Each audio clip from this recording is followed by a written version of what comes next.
Well, the Federal Reserve knows that they can't solve the problem. They have instructions to carry this thing out as far as they can, or until the powers behind government decide to pull the plug, so to speak. In June, I said that QE3 had begun, and what the Fed did was use the $300 billion in short-term paper that was maturing through the summer to augment the purchase of new Treasury notes, bonds, and bills, as well as agency securities, and maybe even some of that toxic waste, which they own $1.3 trillion worth of. And they never told us what they paid for it or what it's worth. And so I said probably around the middle of August that they would start to talk about the possibilities of QE3. They started a week before that, so it was close. I project the first 2 weeks of September, QE3 or something like it will be reality. And one of the things you have to notice here, and this is pure psychological warfare, and if you're not trained in it, you don't know what these people are up to. I was trained in it. And whenever you see an attack on silver and then gold the way it was, you know that there's going to be some dreadful things coming up. Those were two vicious, in-your-face attacks that a high school student could have identified as manipulation. And so I said that because I want to bear out what you're talking about. September and October are going to be dreadful, and that's true. It is going to be. They are going to be dreadful, and that's the way I stacked it up.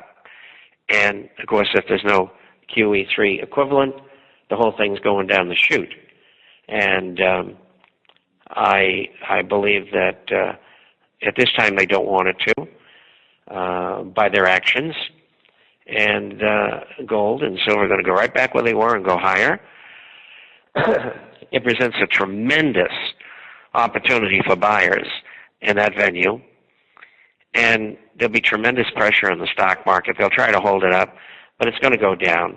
How deeply is hard to say, but somewhere on the Dow between 85 and 110,500. And I think they'll try to defend it someplace in that area.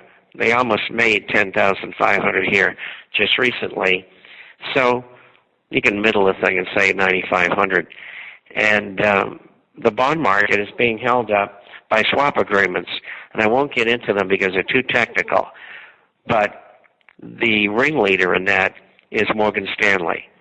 And they are playing a 3-card Monte game, and the other player with them is the Fed of New York. And they're the ones who are driving bonds higher and yields lower so that banks can borrow cheaper and so they can do something with the housing market, which by the looks of it is not going to bottom out in June of 12, which I predicted in 05. It will probably take another 5 years. And so if you're thinking about buying anything, don't, because the pressure will be to the downside on prices. The inventory is going to be somewhere, now hold on to your seat, somewhere around 8 million homes. The inventory now is about 3.5 million. That's where we're headed on that, and that's why they need those rates down, and that's how they're doing it. Well, again, that's staggering. You mentioned QE3. I'm a bit out of the loop, but I've certainly heard that the consensus is that QE3 is pretty much a foregone conclusion. What's the latest on the official word on that? There is none, and they won't come today at 9 o'clock Eastern Daylight Time because they will hold it off to the first 2 weeks in September because they never make policy at Jackson Hole. And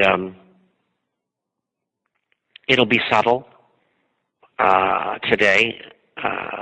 Bernanke will say, well, everything's not so hot. we may have to do something we don't know, and that'll be about it.